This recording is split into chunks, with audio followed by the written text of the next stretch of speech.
संदीप जी भाई हमारे साथ बने हुए हैं। तो संदीप जी, आपसे हमने उम्मीदें तो समझी कि क्या कुछ उम्मीदें लगा रहे हैं हम बजट से, पर इन्वेस्टर्स के लिए आपसे स्टॉक पिक्स जाने बिना हम आपको अलविदा नहीं कहेंगे। तो कौन से ऐसे स्टॉक्स हैं जहां पे आपको लगता है कि नज़र रखनी चाहिए, ना ही सिर्फ आज के लिए बल्कि जहां पे कोई अच्छी आपको लगता है कि आने वाले समय में अच्छा दिखने को मिल सकता है?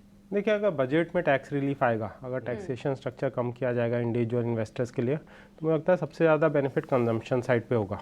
तो कंजम्पशन में कौन से स्टॉक्स बिल्कुल नहीं चले अगर हम देखें, तो उसमें हम QSR स्पेस देख सकते हैं। एक जैसे कंपनीज हैं Devyani International, Westlife, Jubilant food works. तो मुझे लगता है कि अगर अच्छा खासा रिलीफ आएगा तो इनमें तेज़ी हो सकती है। चांसेस कितने रिलीफ आने के सर? मेरे हिसाब से इस बार चांसेस काफ़ी हैं।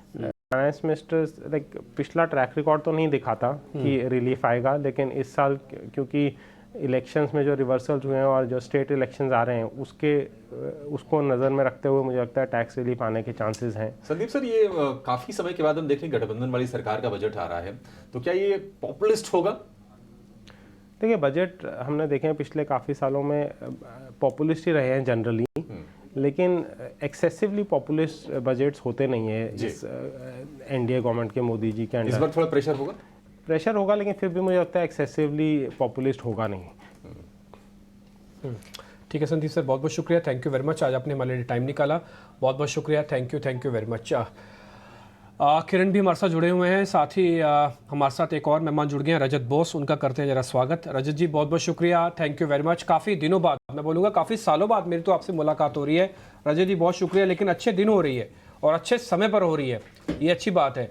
रजत जी मेरे को बताइए कि आपका मार्केट का आउटलुक क्या है, ये शॉर्ट टर्म में भी और थोड़ा सा इन्वेस्टर्स के लिए भी, यानी कि लॉन्ग टर्म में भी।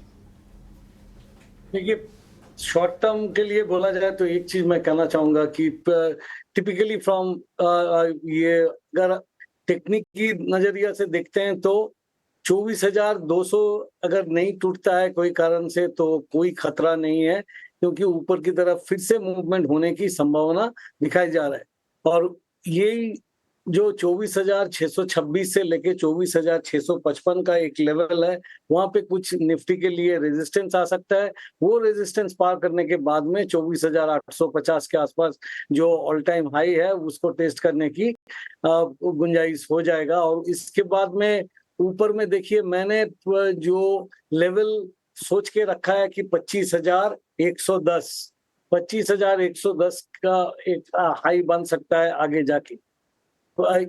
इसके साथ साथ ये बोलना चाहिए कि कोई कारण से अगर बजट के कारण या कोई और के कारण से कुछ प्रॉफिट टेकिंग होना चालू हुए, जैसा मैंने कहा कि 24,200 अगर टूट गया तो 23,800 का लेवल अगर नहीं टूटता है, 23,800 से 23,500 के बीच में बहुत जबरदस्त सपोर्ट है। वो सपोर्ट को भी मद्देनजर रखते हुए ऊंची लेवल पे कुछ बाइंग आएगा, ऐसा ही उम्मीद करना चाहिए। जहां तक बैंक निफ्टी का सवाल है, बैंक निफ्टी 52,700 क्रॉस करने के बाद में 53,000 की तरफ चलेगा। 53,000 के ऊपर अगर सस्टेन कर जाए तो इसमें 700-800 पॉइंट की ऊपर की तरफ मूवमेंट होने की संभावना है। ये शॉर्ट टर्म आउटलुक है।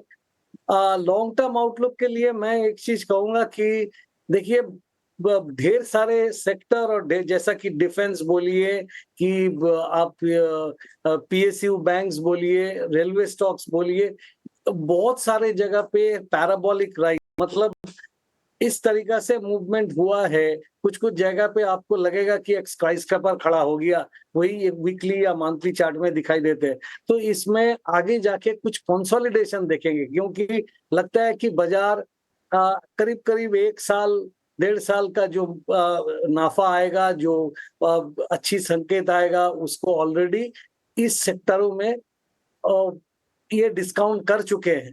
तो इसीलिए थोड़ा सा सावधानी के साथ वो उस टाइप का स्टॉक में ध्यान लगाना चाहिए। बट ऐसा मैं एक चीज मानता हूं कि मेरा 3 दशक की जो तजुर्बा है उसके अनुसार मैं एक चीज मानता हूं कि बाजार और जो इंडेक्सेस है, मतलब निफ्टी, सेंसेक्स या बैंक निफ्टी, ये भले कि कुछ करेक्शन दिखाए, आपको कोई ना कोई अच्छा शेयर मिल जाएगा जिसके बलबूते पे आप ऊपर की तरफ मूवमेंट वहां पे देख पाएंगे। मैंने सिर्फ अपनी देश का स्टॉक्स को देख के नहीं बोल रहा है, हम बाहर की स्टॉक्स में भी ये स्टडीज किया है, उसके अनुसार आप स्टॉक स्पेसिफिक खेलिए तो बहुत अच्छा। निफ्टी बैंक निफ्टी पे तो समझा था आपने, बोलता स्टॉक स्पेसिफिक एक्शन भरपूर रहेगा। तो बताइए बजट के लिहाज से आपकी बजट पिक कौन सी है? बजट पिक होगा अपोलो हॉस्पिटल। अपोलो हॉस्पिटल मुझको पहले ही खुलासा कर देना चाहिए कि अपोलो हॉस्पिटल अपना पोर्टफोलियो में भी है, बट इसकी मूवमेंट देखते हुए यही समझ में आ रहा है कि इसको ये ऊपर जाने की तैयारी पे है। और मेरा टारगेट जो है शॉर्ट टर्म मतलब 1 से 1.5 महीना के अंदर 6,800 के आसपास पहुंचेगा। उसके बाद में फिर कुछ इसमें प्रॉफिट टेकिंग हो सकता है।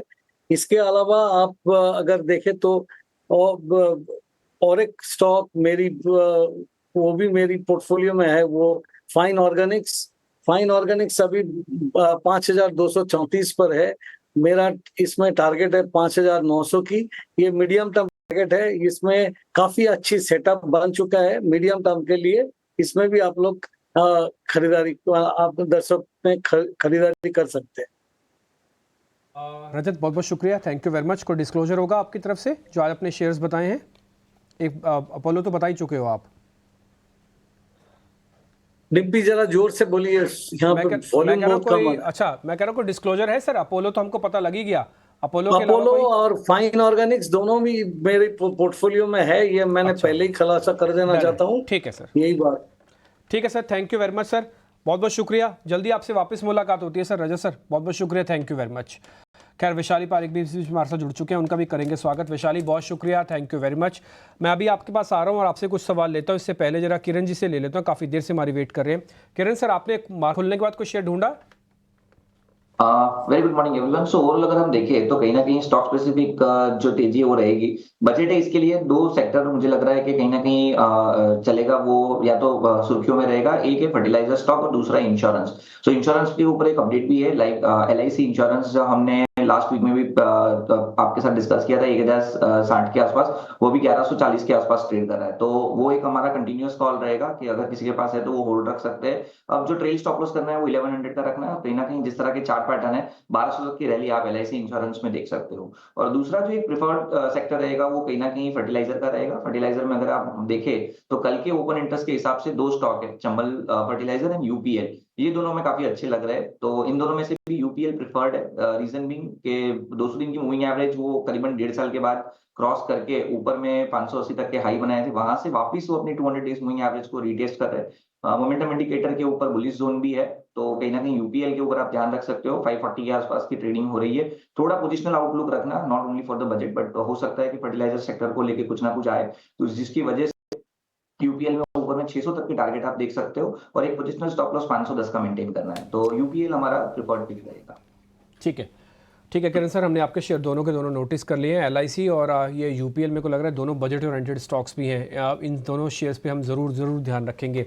आप बने रहिएगा, एक शेयर आपको आपसे और पता करना है, फिर